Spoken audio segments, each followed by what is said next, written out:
दिखावे का नकाब। पोती का पहला जन्मदिन बहुत बहुत मुबारक सुनीता बहन जी। आज की बर्थडे पार्टी में तो आपने जी भर कर पैसा खर्च किया है। इतना सुंदर आयोजन बा, सचमुच रौनक लगा दी। आज तो आपने बहुत ही किस्मत वाली आपकी बहू, जिसे रंजित जैसा सुंदर समझदार कामयाब पति और आप जैसे सास ससुर मिले, जो लड़का लड़की में कोई अंतर नहीं करते और बहू को भी अपनी बेटी से बढ़कर मानते हैं। आज के जमाने में आप जैसे अच्छे लोग होते ही कहाँ हैं, जो आजकल की मॉडर्न विचारों वाली नकचड़ी बहुओं के सारे नाज नखरे उठाते हैं। उनकी हर छोटी बड़ी ख्वाहिश पूरा कर उनको हाथों पर रखते हैं और उनके अनुसार ही खुद को ढाल लेते हैं। जरूर पिछले जन्म में आपकी बहू ने मोती दान किए होंगे, जो इस जन्म में आप जैसे गुणी परिवार में बहू बनकर आने का सौभाग्य उसे प्राप्त हुआ।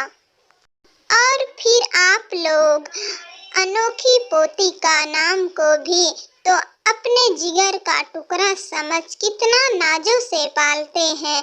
आज के समय में इतना प्यार और लाड तो लोग लड़कों को भी नहीं करते, जितना आप अपनी पोती का करते हैं।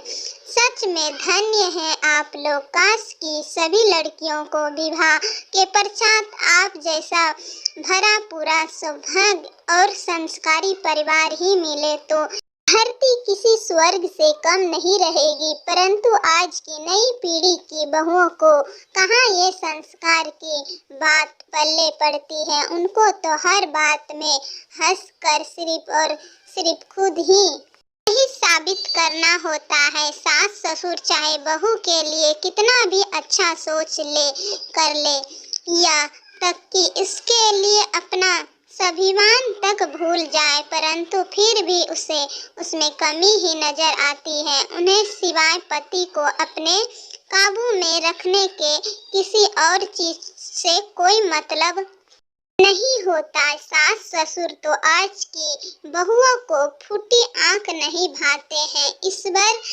आज की बहुओं को सद्बुद्धि दीजिए। सुनीता तारीफों के समुंदर में लगातार गोते खा रही थी और खुद पर गुणवान कहा रही थी। उसका सीना खुशी से फूल नहीं समा रहा था। फिर भी बड़े ही बनावटी लहजे में वो सभी रिश्तेदारों और मिलने जुलने वाले की वाहवाही लूट के इधर उधर से बार बार यही कह रही थी कि बहू के रूप में बेटी भाग्य वालों को ही मिलती है, परंतु बेटियां तो सौभाग्य वालों के घर जन्म लेती हैं। चाहे हमारी बहू काम करने में कम होशियार हो, परंतु आखिर वो है तो हमारे परिवार की ही सदस्य न। ईश्वर जानता है कि मैंने अपनी बेटियों और बहू जीविका में कभी कोई फर्क नहीं किया है। बेटियां तो हर माँ बाप के जिगर का टुकड़ा होती है।